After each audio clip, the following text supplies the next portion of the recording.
ओम शांति।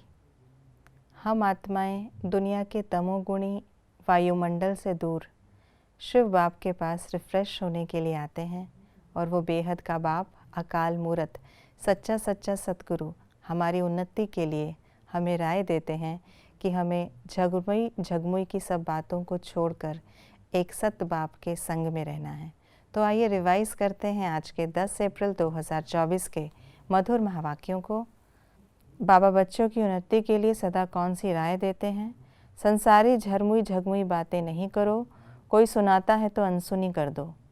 झरमुई झगमुई करने का परिणाम क्या होता? समय बर्बाद जाता, उन्नति नहीं होती। पावन बन जाएंगे तो क्या होगा? ये खाल उतार देंगे, सतो प्रधान शरीर मिलेगा। कुछ बातों के लिए बाबा ने बताया ऐसा नहीं है।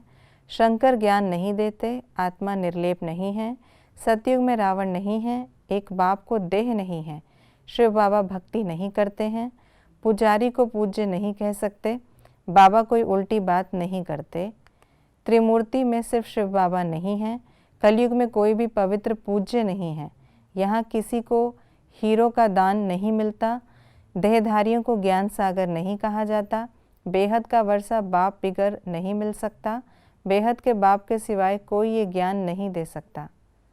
संगम युग में क्या क्या होता है? हम पारस बुद्धि बनते, राजधानी स्थापन होती, सत का सच्चा संग मिलता, हमारी आत्मा सुधरती जाती, वैकुंठ की बादशाही मिलती, रचना के आदि मध्य अंत का ज्ञान मिलता, हमारी बुद्धि में आदि मध्य अंत की नॉलेज चक्कर लगाती।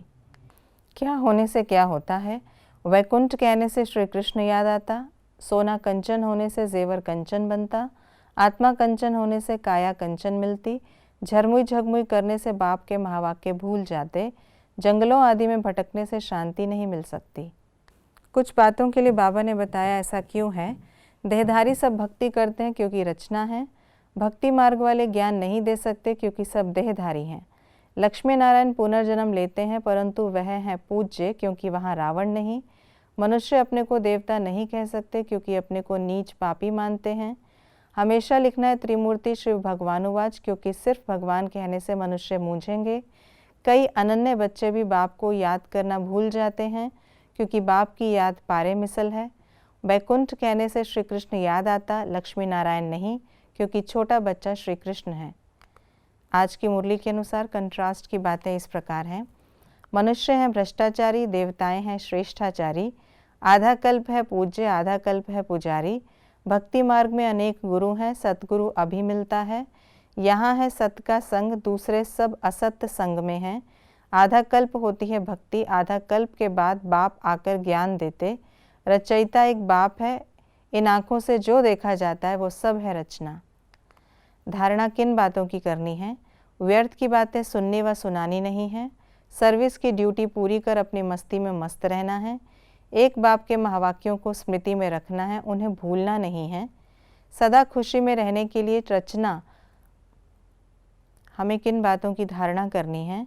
व्यर्थ की बातें सुननी व सुनानी नहीं है, सर्विस की ड्यूटी पूरी कर अपनी मस्ती में मस्त रहना है, एक बाप के महावाक्यों को स्मृति में रखना है, उन्हें भूलना नहीं है, सदा खुशी में रहने के लिए रचता और रचना की नॉलेज का बुद्धि में सिमरन करना है, किसी भी बात में संकल्प न चले, इसके लिए ड्रामा को अच्छी रीति समझकर पाठ बजाना है। ये थी आज की मुरली की विशेष बातें। संगम का वैल्यूएबल समय पढ़ाई और बाप की याद में मस्त रहने का है। इसमें हमें झरमुई झगमुई में अपना समय बर्बाद न कर एक बाप की याद में रहने का अभ्यास डालना है। ओम शांति।